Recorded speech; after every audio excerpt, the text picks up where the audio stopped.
Jefe de la consultora de Elipsis, y con Emiliano Colombo, economista de la Gran Macro, algunos datos de la economía. A ver, gracias por venir a los dos. ¿Vieron los números del INDEC, 2,6% en marzo? Sí. ¿Y son realistas, no son realistas? Bueno, por tercer mes consecutivo lo que está pasando con el INDEC es que está en ese punto límite entre ser un dato creíble y ser un dato falseado.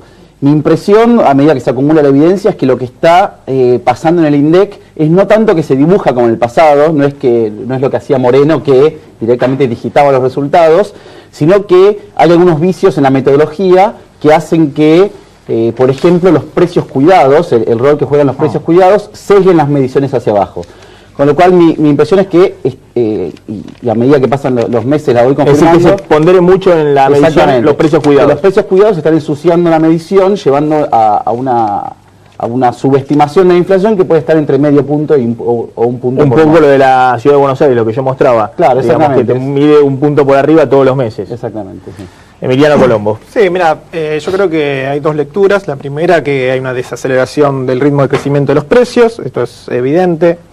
Por ejemplo, el precio de alimentos subió apenas 2,4%, y yo creo que cerramos un primer trimestre que la inflación, que por ahí la gente observó incrementos de precios mucho mayores de lo que se venía, tiene un componente principalmente de la devaluación. Así que lo que hay acá es un incremento exagerado en los precios, producto de una devaluación. De hecho, si uno observa cuáles son los precios que más subieron, indumentaria, ropa, todo lo que es equipamiento del hogar, electrodomésticos, todos son bienes ligados al incremento del valor del dólar. Lo que uno va observando, lo que espera, y de hecho un poco el ministro lo adelantó, es que las variaciones de precio en los próximos meses un poco empiezan a ser muy parecidos del año pasado, digamos. Empieza una desaceleración en este crecimiento. Por lo tanto, para la gente que piensa, bueno, el ritmo de incremento de los precios va a ser siempre igual todos los meses y con este trimestre, no, porque el dólar se planchó, lo que es una buena noticia porque le pone un techo a los incrementos en los precios de los productos importados. Y la segunda lectura, respecto a la metodología, hay que tener en cuenta que una persona de la ciudad de Buenos Aires tiene un ingreso muchísimo más alto que una persona que vive en Tucumán o en Salta. Por lo tanto, consume canastas diferentes. ¿Esto qué significa? Que la ciudad de Buenos Aires consume muchísimo menos alimentos y más prepaga, que fue lo que más aumentó. El transporte en la ciudad de Buenos Aires aumentó el 66%, entonces cuando uno observa, pero estamos hablando muchos productos importados, o sea, bienes de lujo que son muy importados y aumentó más los precios. Entonces cuando uno observa la metodología en la ciudad de Buenos Aires, ¿por qué? Como vos mostraste en esta placa, en la ciudad de Buenos Aires hay un incremento de precio mayor que a nivel nacional. Por eso, porque en la ciudad de Buenos Aires se consumen otros bienes diferentes de la metodología de INDEC, que mide el consumo de un tucumano, de un salteño, de un santacruceño a nivel nacional. Entonces no se pueden comparar una metodología nacional que una metodología a nivel de ciudad. Eso para aclarar, digamos, cuando la gente ve esas variaciones diferentes entre una metodología y otra. Hay que tener en cuenta... En ese caso sería interesante porque... si hubiera ahí, sería interesante tener la información del INDEC que lo convalide, porque como vos mencionabas antes, no publica. Hay muchísima información que ayudaría a dilucidar estos cuestionamientos que hoy no están disponibles. Sí, por otro lado, ahora la seguimos, pero por otro lado, San Luis está midiendo una inflación por arriba de la ciudad de Buenos Aires. Digamos, y San Luis es una provincia que está en el otro extremo del país. Hay muchas jurisdicciones. Bueno, pero hay muchas más jurisdicciones, no es San Luis. O sea, uno no puede tener por tres indicadores provinciales. No, pero digo, hay algunas señales de alerta de dos organismos públicos, como es San Luis y la ciudad de Buenos Aires, que sí difunden todas sus estadísticas, que son distintas a las que está publicando el INDEC. A ver, la pregunta que les hago es, Emiliano planteaba, se ha planchado el dólar. ¿Se puede planchar el dólar de acá a fin de año con una inflación del 30% anual? En el mejor de los casos. Tanda muy cortita. Un minuto y volvemos y seguimos con la economía.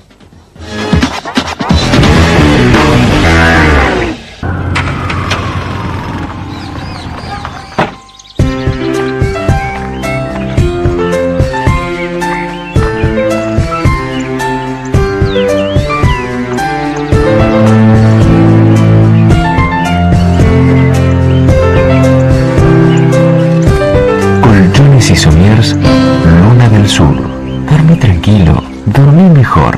Varonil viste a Maxi Montenegro, Avenida Corrientes 2238 y Avenida de Mayo 790, Ciudad de Buenos Aires. La diferencia entre vestirse y ponerse ropa. Protege la salud de tu familia con APRES, cobertura médica. Desde 1974, brindando el más alto nivel en servicios médicos. Con el respaldo del Sanatorio Modelo Quilmes. Planes para empresas, planes directos, medicina laboral y por desregulación de tu obra social. Modernos centros médicos. Accede a un plan acorde a tus necesidades llamando al 0800-666-3640 o en www.apres.com.ar. APRES, yo te protejo. Relojes Feró, para marcar los momentos inolvidables. El mejor regalo para ella, para él y para vos. Con su colección de diseños exclusivos. Relojes Feró, adquiéralos en las joyerías y relojerías más importantes del país. Jacobi Cavallo Folgueiro Abogados. Obesidad, diabetes, Fundación DAT, dirigida por la doctora Viviana Baranchuk, 4547-3877. Hace valer tu derecho a la excelencia. Universidad Metropolitana para la Educación y el Trabajo. Informate llamando al 0800 222 UMED en www.umed.edu.ar o acercándote a Sarmiento 2037. Neuquén, la provincia con mayor potencial de gas y petróleo no convencional del mundo. Aquí, como en toda la Argentina, subastas industriales ahora se dice Adrián Mercado. Adrián Mercado, el placer de operar con el que sabe. Seguimos en Plan E. Me preguntaba, el gobierno está usando, por lo menos en estos meses, como ancla la inflación, pues necesitaba anclar en algún lado el resto de los precios de la economía. ¿Se puede seguir manteniendo ese ancla? Yo hablaba con el diputado Julián Domínguez, que en el interior del país decían, bueno, ahora estamos bien, pero si dejan el dólar a 8, dentro de 6 meses, con esta inflación no vamos a estar bien, vamos a volver al atraso cambiario. Sí. ¿Es así? Bueno, coincido con el diagnóstico. Lo cierto es que el dólar a 8 no puede durar demasiado tiempo. Es decir, el diferencial de inflación que hay entre Argentina y nuestros socios comerciales inevitablemente en algún momento va a inducir a un dólar más alto.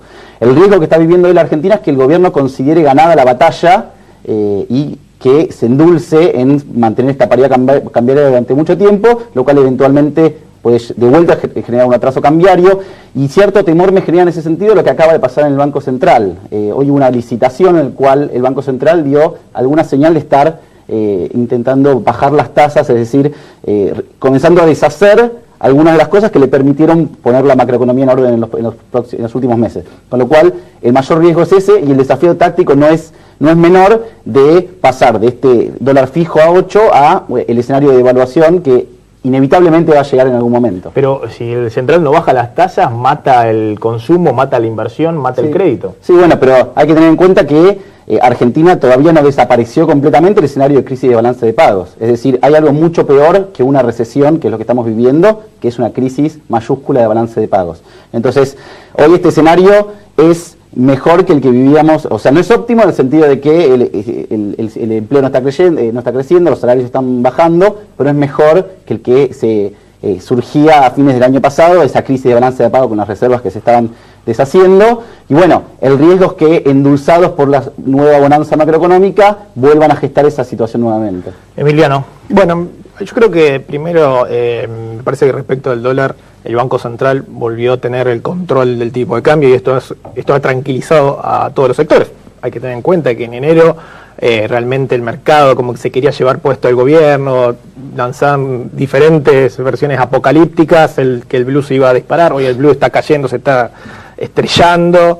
Hay que tener, el Banco Central está comprando reservas, hoy no se dijo, pero 350 millones de dólares. 350 millones de dólares compró el Banco Central, la segunda mayor compra de los últimos 10 años. Sí, aún así las reservas no crecen mucho porque se están pagando muchas importaciones que se mantenían sin pagar de los últimos Pero en enero tenemos que tener en cuenta que en enero bajaron las reservas casi 300, 400 millones por día. Es decir, cambió el eje de la cuestión, y hoy, si estamos hablando de un dólar fijo, cuando antes decían cuánto iba a durar Argentina, es otro escenario totalmente diferente. Yo creo que lo que hay que ver es que primero el tipo de cambio lo va a manejar el Banco Central. En segundo lugar, como bien decía Julián Domínguez, hoy hay muchos sectores que con este tipo de cambio se sienten cómodos, se están exportando.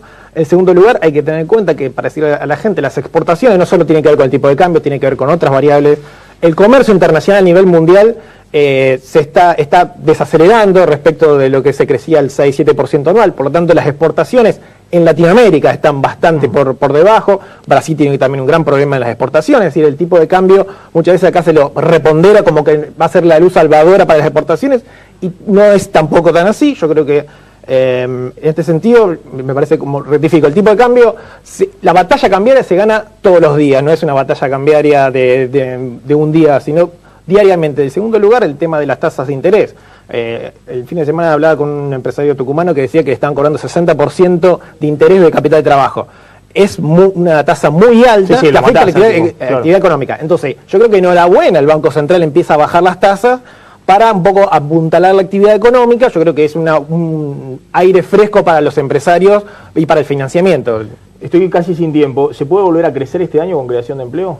Pues, en la segunda mitad del año algo de crecimiento puede. La clave está si ingresan los dólares. Si Kicillof verdaderamente consigue dólares en el exterior. Si desaparece el escenario, si finalmente el escenario de reservas se corrige hacia la segunda mitad del año, podemos crecer de vuelta. Sí, yo creo que me parece que el objetivo de este año es mantener el nivel de empleo, que es un nivel de empleo muy alto, la tasa de desempleo de Argentina es muy baja, mantener el poder adquisitivo de los trabajadores, apuntalar el consumo, como bien dijo, con el segundo semestre del año. Yo creo que se puede volver a crecer luego de este primer trimestre, que no fue tan alentador. Me parece que en ese sentido los objetivos es mantener el nivel de empleo y el consumo, digamos.